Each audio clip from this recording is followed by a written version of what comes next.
এখন আমি যে ঘটনাটি আপনাদের সামনে তুলে ধরতে চলেছি, এটা শুধু একটা জন্মের গল্প নয়, এটা সাহসের গল্প, এটা মানবিকতার গল্প, এটা দায়িত্ববোধের গল্প।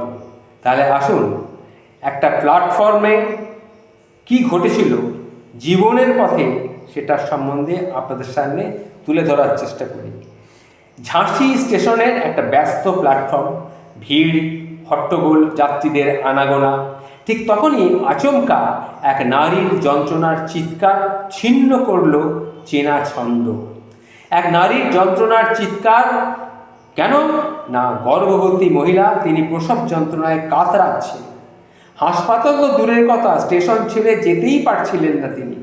আতঙ্কে চারপাশের মানুষ এগিয়ে এলো, কিন্তু সবাই নীরব হয়ে সেখানে দাঁড়িয়ে রয়েছে, কেউ কিছু করতে পারছেন না। মহিলাকে তিনি প্রসব যন্ত্রণায় ছটফট করছেন। তখনই সত্যিকারের দেবদূতের মতন একজন এসে তার সামনে দাঁড়ালো। তিনি হচ্ছেন মিলিটারি হাসপাতালের চিকিৎসক মেজর রোহিত বাচওয়াল, যিনি সেদিনে নিজের ছুটি কাটাতে বাড়ি ফিরছিলেন। তিনি ছুটে এলেন সেই নারীর পাশে।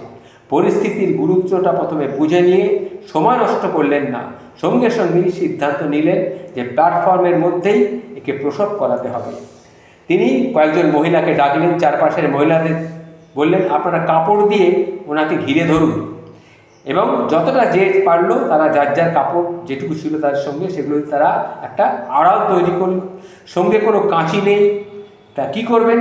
একটা হেয়ার ক্লিপ, পকেটের একটা ছোট্ট ছুরি ছিল, সেগুলো দিয়ে কোনো রকম একটা পুরনো গ্লাভস দিয়ে মেজর রোহিত তিনি ঝাঁপিয়ে পড়লেন। যা ছিল তাই দিয়ে চেষ্টা করলেন। একটা ছোট্ট অপারেশন থিয়েটার প্ল্যাটফর্মের মধ্যেই তৈরি হয়ে গেল। ভাগ্যের নির্মিত সেই নাটকে জন্ম নিল ফুটফুটে এক কন্যা সন্তান। কেউ তখন বুঝে উঠতে পারছিল না এই স্বাভাবিক কিন্তু চরম ঝুঁকিপূর্ণ মুহূর্তটায় একজন চিকিৎসকের উপস্থিত বুদ্ধি এবং নির্ভীকতা কিভাবে একটা মা এবং মেয়ের জীবনটাকে ফিরিয়ে দিল।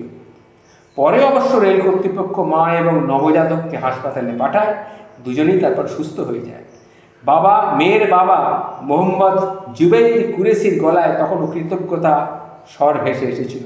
আমি আজীবন কৃতজ্ঞ থাকব সেনা চিকিৎসক এবং রেল কর্মীদের প্রতি। এমন একটা দিনে এমনভাবে আমার মেয়ে পৃথিবীতে আসবে তা কখনো কল্পনাই করিনি।